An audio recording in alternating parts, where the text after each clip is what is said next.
அப்படின்னு சொல்லி கலாட்டா பண்ணுவாங்க, கிண்டல் பண்ணுவாங்க. பேசுனா இப்போ பேசு அப்படின்னு சொல்லுவாங்க. மற்றவங்க வந்து இவர் பேசாமல் இவர் பேசியிருக்கக்கூடாது அப்படின்னு சொல்லுவாங்க. ஸோ என்ன பண்ணுறது? ஸோ ரொம்ப நாள் கழித்து நான் தெரிஞ்சுக்கிட்டேன், நம்மளை பிடிக்காதவங்களுக்கு நம்ம என்ன செஞ்சாலும் எது பண்ணாலும் பிடிக்காது. நம்ம பிடிச்சவங்களுக்கு நம்ம என்ன செஞ்சாலும் எது பண்ணாலும் பிடிக்கும்னு நினைக்கிறது முட்டாள்தனம். ஜாக்கிரதையாக இருக்கணும். இந்த விழாவுக்கு வந்திருக்கிற கல்லிப்பள்ளி தானு சார் அவர்களே, தமிழ்குமரன் அவர்களே, கண்ணன் அவர்களே, மதுரை செல்வம் அவர்களே,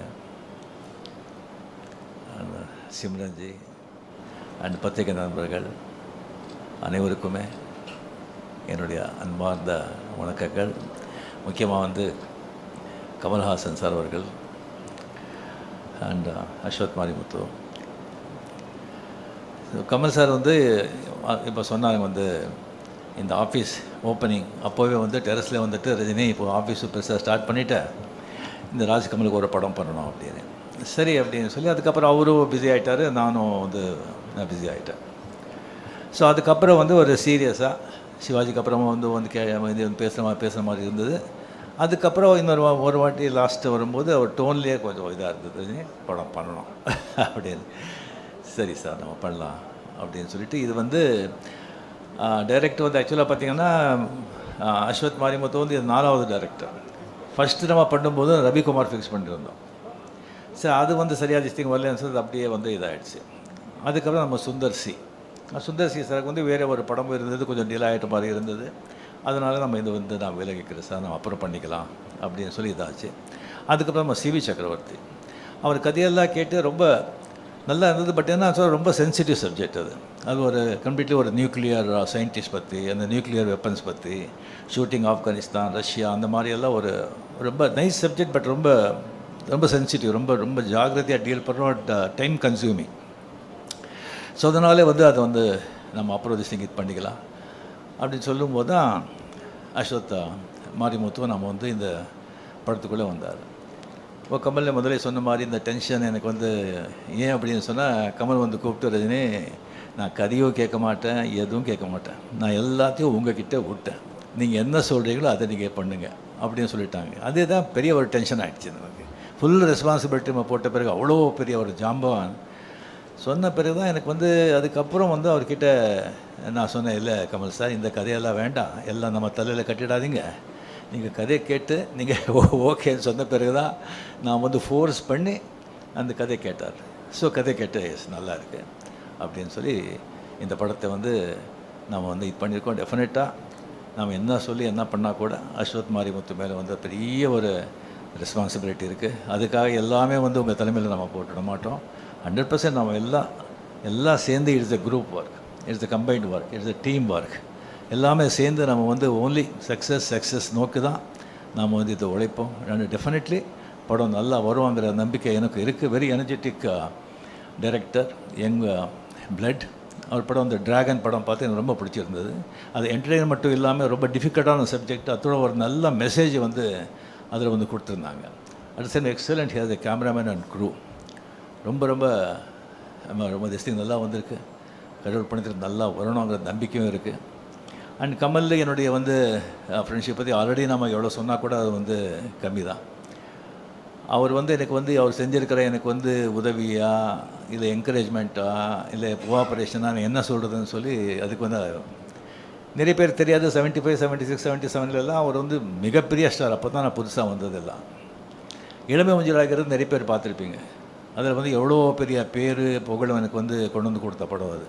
அதில் முதல்ல நான் பண்ணுறதா இல்லை, அந்த கேரக்டர் வந்து ஜெய் கணேஷ் பண்ணுறதா இருந்தது. நான் அது கன்னடா, தெலுங்கு, தமிழில் தான் பண்ணிகிட்டு இருந்தேன். அவர் டேட் கேட்கும்போது டேட் கிடையாது.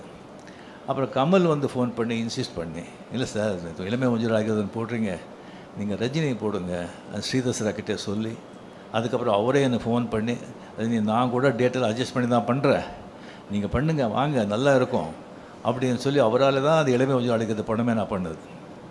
அதில் ஒரு சீக்வன்ஸ் வருது, அது படம் பார்த்தவங்களுக்கு தெரியும்.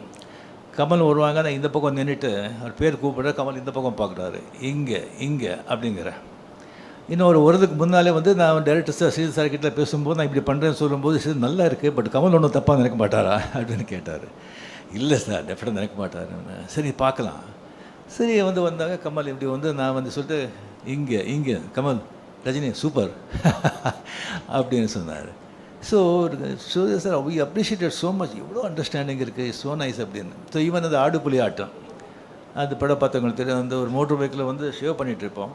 ஷேவ் பண்ணிகிட்டு இருக்கும்போது இன்ஸ்பெக்டர் இன்ஸ்பெக்டர் வந்துடுவான், போலீஸ் வந்துடுவோம்.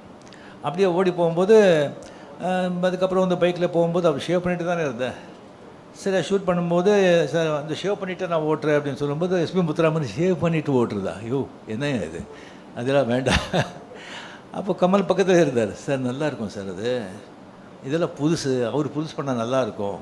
இந்த மாதிரி நான் சொல்லிகிட்டே போகலாம். அந்த மாதிரி ஒரு கமல் செஞ்ச அந்த உதவிக்கெல்லாம் என்கரேஜ்மெண்ட்டுக்கெல்லாம் அவருக்கு அது சொல்லிகிட்டே போகலாம். அது டெஃபினெட்லி. ஸோ இந்த படம் நாம் பண்ணுறது ராஜ்கமலில் எனக்கு அவ்வளோ சந்தோஷமாக இருக்குது, அவ்வளோ ரெஸ்பான்சிபிலிட்டியாக இருக்குது எனக்கு. அண்ட் இப்போவும் சொல்கிறேன், கமல் சார் அப்படியே விட்டுடாதீங்க. படத்தில் நீங்கள் பார்த்து அப்பப்போ உங்களுடைய நீங்களும் இன்வால்மெண்ட் இங்கே இருக்கணும். அண்ட் அந்த படம் டெஃபினெட்லி நல்லா வரும் அப்படிங்கிற நம்பிக்கை இருக்குது, நல்லா வரணும். அண்ட் உங்களுடைய பிளெஸிங்களால் நாளைக்கு படம் ஷூட்டிங் ஸ்டார்ட் ஆகுது. அண்டு சிம்ரன்ஜி கூட ஆஃப்டர் பேட்டை நம்மளுடைய பேர் ரொம்ப ரொம்ப ஜனங்க லைக் பண்ணாங்க. அது ரொம்ப கம்மியாக இருக்குது அப்படின்னு நினச்சாங்க.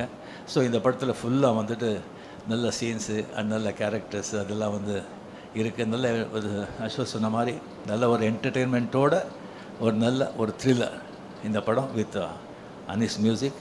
And last but not least Mahendran, அவரை பற்றி என்ன சொன்னாலும் எவ்வளோ சொன்னாலும் அது கம்மி தான் ஆகும். ஏன்னா கமல் சார் மாதிரி ஒரு ஆர்டிஸ்ட்டு அவருக்கு அந்த மாதிரி ஒரு ரைட் ஆன் திஸ் திங் இல்லைன்னு சொன்னால் அது ரொம்ப ரொம்ப ரொம்ப கஷ்டம். ஏன்னா அவருடைய இதே வேறு, அவர் பணம் அது இதை பற்றியெல்லாம் அதெல்லாம் அவருக்கு சினிமா க்ரியேட்டிவிட்டி அதில் தான் ஒரு வாழ்க்கையே. அதுக்கு கரெக்டாக அவர் போக்கில் விடாமல் கொஞ்சம் பிடிக்கிறதுக்கு மகேந்திரன் அந்த மாதிரி அவர் கிடைச்சது எனக்கு மிக மிக சந்தோஷம்.